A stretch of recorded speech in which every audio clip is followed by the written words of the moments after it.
Good morning sir. என்னப்பா ரொம்ப சீக்கிரமா இருக்கிற வேலைக்கு? ஆமாம் சார். பார்த்து நான் தூங்கிட்டு இருக்கிற மாதிரி இருந்தது. சரி, அது மட்டும் தொடச்சிரு. அடுத்து யார் வரா தெரியலையே. அப்பா என்ன வெயிலுப்பா, தாங்கவே முடியலப்பா. என்னப்பா ராஜா, நீ ரொம்ப சீக்கிரமா இருக்கிற வேலைக்கு? சார் ரொம்ப டிராஃபிக்கா இருந்துச்சு சார், நான் என்ன சார் பண்ணுவேன்? வேணா ஹெலிகாப்டர் ஏரோப்ளேன் வச்சிருவா ஸ்ட்ரைட்டா ஆஃபீஸ்க்கு வர்றதுக்கு. டிராஃபிக்கா இருந்துச்சு சார், நான் என்ன சார் பண்ணுவேன்? உனக்கு அடுத்த மாசம் ஒரு சம்பளம் வர வருது. சரி பாத்துக்கிறேன் உன்னை. ஏன் சார் சம்பளம் பத்தி பேசுறீங்க? ஒரு குட் மார்னிங் குட் ஆஃப்டர்நூன் கூட இல்ல. சரி பாத்துக்கிறேன். Good morning sir. Good morning sir. அந்த பயம் இருக்கட்டும், உட்காரு. இந்த மாசம் வர முடிவு போகுது. நிறைய ஒர்க் இருக்கு. பேலன்ஸ் ஷீட் டேலி பண்ணணும்.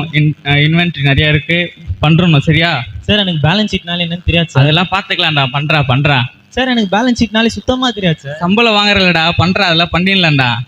என்ன எங்க பஞ்சாயத்து சார்? எனக்கு பேலன்ஸ் ஷீட்னாலே என்னன்னு தெரியாது, இவர் பண்ண சொல்றாரு சார். நான் என்ன சார் பண்ணுவேன்? தெரியாத வேலை குத்தா எப்பரா பண்ணுவான்? அதெல்லாம் பண்ணுவான்டா, சம்பளம் வாங்குறான்லடா, பண்ணுவான்டா அதெல்லாம். அதுக்குன்னு நம்ம வேலையை நம்ம தானே செஞ்சாகணும். அதான் வாங்குறான்டா, 20,000 ரூபாய் கொடுக்குறோம்லடா. நான் தான் பண்றது செய்யறான்ல. அதுக்காக அவனுக்கு செய்ய தெரியாத வேலையா கொடுக்குறது? டேய் தம்பி நீ போடா, நான் பாத்துக்கிறேன். டேய் உட்கார்றா. டேய் நீ போடா, நான் பாத்துக்கிறேன். நான் தானே சம்பளம் தரேன், உட்கார்றா. டேய் நீ போடா தம்பி, நீ இதே வேலையா போச்சு உனக்கு. முன்னாலே எனக்கு பெரிய பெரிய தலைவலி வருது. சரி வா, டீ கடைக்கு போலாம். சரி வா போலாம்.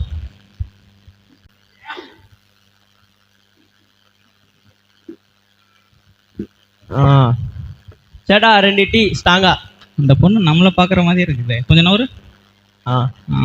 என்ன தம்பி, ஒரு வாரமா சரியில்லை நடவடிக்கை, அலைப்பாயுதே. உங்ககிட்ட சொல்ல என்னடா இருக்கு? போன சர்ச்சில் கேட்டிருப்பல யூத் மீட்டிங்ல.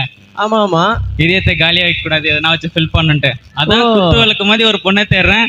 அகல் விளக்கு கூட கிடைக்க மாட்டேங்குது நம்மளுக்கு.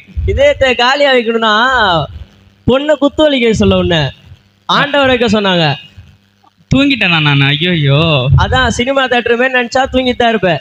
இதுதான் வார்த்தையை ஒழுங்கா கேட்கணும்ன்றது. சரி விடு, ரொம்ப பேசாத. டீக்கு மட்டும் காசு குத்துருவா போலாம். ரொம்ப காசு குத்தோம். சேட்டா 2 டீ அக்கௌண்ட். என்னப்பா நீங்க எப்ப பார்த்தாலும் இந்த வேலை தான் பண்றீங்க? நல்லா பாத்து சேட்டா.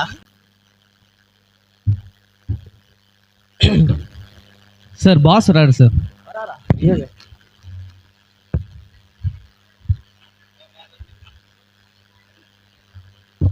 Sir good morning sir. Good morning.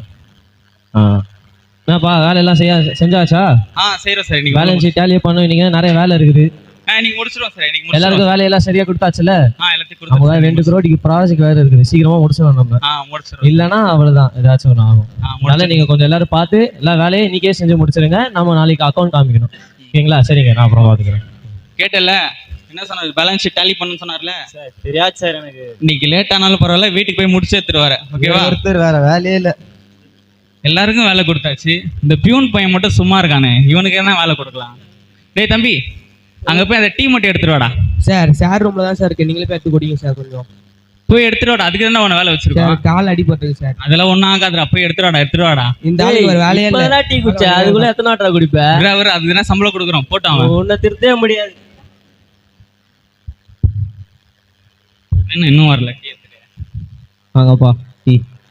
Sir நீங்க சார் எடுத்துட்டு வரீங்க? ஏன்பா நான் எடுக்கக்கூடாதா? சார் அதுக்கு தான் சார் அவன் வேலை வச்சிருக்கோம். அவன் காலை பாருப்பா, என்ன அடிபட்டிருக்கு அவனுக்கு. அவன் காலை பாரு, பாவம், பொண்ணு ஆறவே இல்லை. பரவாயில்ல சார். அதுக்கு எப்படி நீங்க எப்படி சார் எடுத்துட்டு? நீங்க பாஸ் சார். பாவம் சார், சின்ன பையன் சார் அவன். சொல்லியிருந்தா நான் எடுத்துட்டு வந்திருப்பேன்ல சார். ஏன்பா நான் செய்யக்கூடாதா அது? நீங்க எப்படி சார் செய்யலாம் அது? நீங்க எல்லாம் சர்ச்சை போற பசங்க தானே, உங்களுக்கு தெரியாதா அந்த காலத்துல ஆண்டவர் என்ன செஞ்சாருன்னு? என்ன சார் செஞ்சாரு? ரீவைண்ட் பண்ணி பாப்போம். போஜனத்தை விட்டெழுந்து வஸ்திரத்தை கழட்டி வைத்து ஒரு சீலையை எடுத்து அறையில் கட்டிக்கொண்டு பின்பு பாத்திரத்தில் தண்ணீரை வார்த்து சீஷருடைய கால்களை கழுவவும் தான் கட்டிக்கொண்டிருந்த சீலையினால் துவைக்கவும் தொடங்கினார். நீங்கள் என்னை போதகர் என்றும் ஆண்டவர் என்றும் சொல்லுகிறீர்கள்.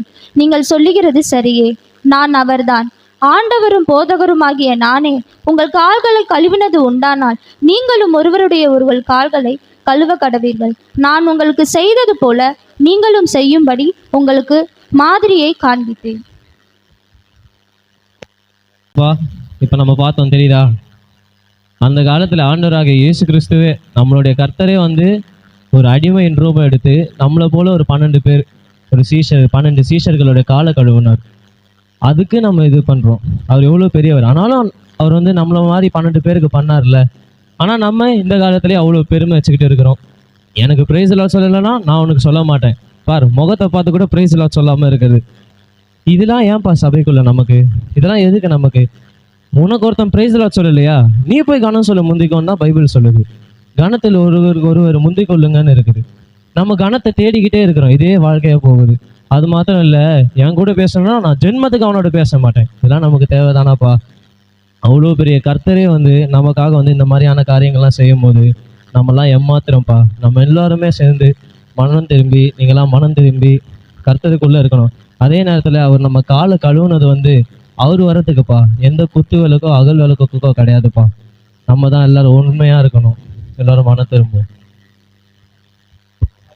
சாரி சார், இனிமேட்டு அப்படி பண்ண மாட்டேன் சார். இனிமே செய்யாமல் இருந்தால் அது போதும்ப்பா எனக்கு. Sorry sir. ஆண்டவரும் போதகரும் ஆகிய நானே உங்கள் கால்களை கழுவினது உண்டானால் நீங்களும் ஒருவருடைய கால்களை ஒருவர் கழுவ கடவர்கள். ஆமாங்க, இயேசு சீஷருடைய கால்களை கழுவினார்.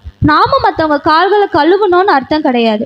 தேவாதி தேவனே அடிமையோட வேலையை செய்தார். அக்காலத்துல யூதர்கள் மத்தியில ஒரு வீட்டில் இருக்கிற எஜமான் இப்போ வீட்டில இருந்து வெளியே போனாலே வேலைக்காரர்கள் தங்கள் வேலையை விட்டுட்டு எஜமானுடைய கால்களை கழுவினார்கள். அந்த அடிமனுடைய வேலையை இயேசு செய்தார். இயேசுவை விடவா நம்ம பெரியவங்க?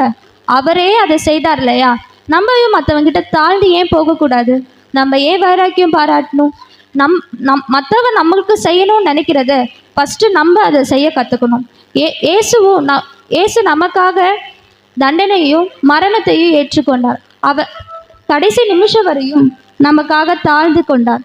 அதே போல அவருக்காக நம்மை தாழ்த்தி கொள்வோம். ஆமென்.